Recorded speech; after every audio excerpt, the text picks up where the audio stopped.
சன்னா மசாலா எப்படி செய்யலாம் பார்க்கலாம் வாங்க. வெள்ளை மூக்கல்ல 250 கிராம் நைட்டே ஊற வச்சுக்குங்க. 4 நைட்டே ஊற வச்சா நல்லா சீக்கிரமாக வெந்துடும். பருப்பும் பெருசு பெருசாக இருக்கும். இப்போது 4 விசில் போட்டுக்குங்க.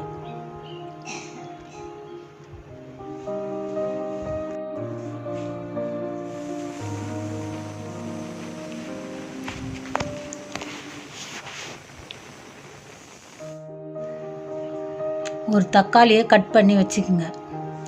2 வெங்காயத்தை கட் பண்ணி வச்சுக்கோங்க.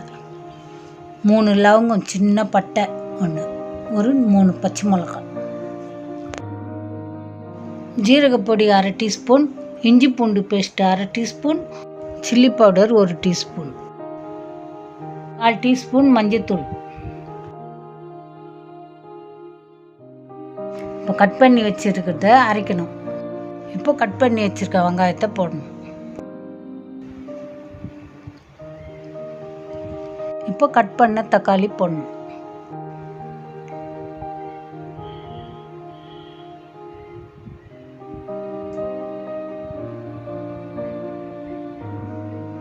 பட்டை, லவங்கம், இப்போ பச்சை மிளகாய், இப்போ இஞ்சி பூண்டு பேஸ்ட்டு போட்டு எல்லாத்தையும் ஒன்றா அரைச்சிடணும். பாருங்கள், இப்போ அரைச்சாச்சு.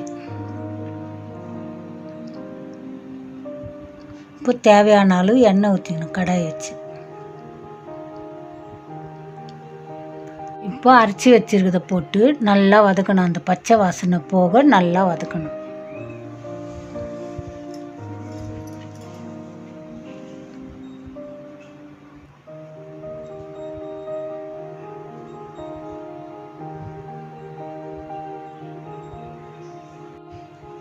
மஞ்சத்தூள் கொஞ்சம், சில்லி பவுடர் 1 டீஸ்பூன், ஜீரகத்தூள் 1/2 டீஸ்பூன்.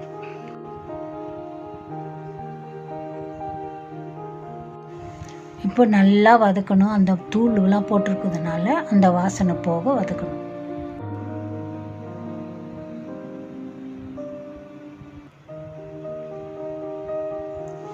தேவையான அளவு உப்பு. நல்லா வதங்கணும். இப்போ பாருங்கள், பச்சை வாசனை போயிடுச்சு.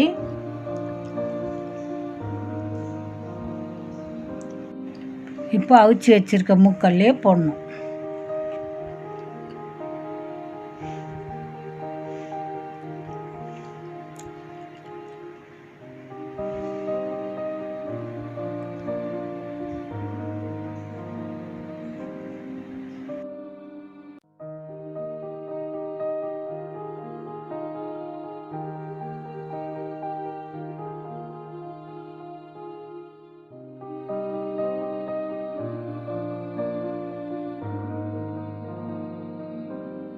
இப்போ மூக்கல்ல அவிச்சு வச்சுருக்க தண்ணியை கொஞ்சமாக ஊற்றணும்.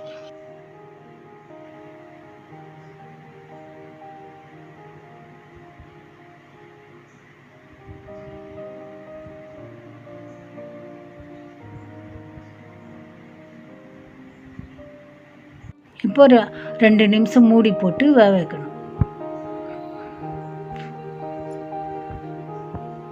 இப்போ கொதிச்சிருச்சு. இப்போ லைட்டாக அதை சுண்ட வைக்கணும்.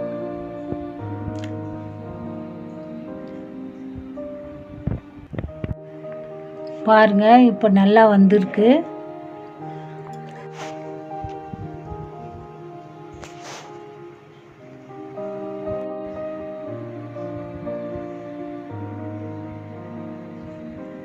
இப்போ சன்னா ரெடி.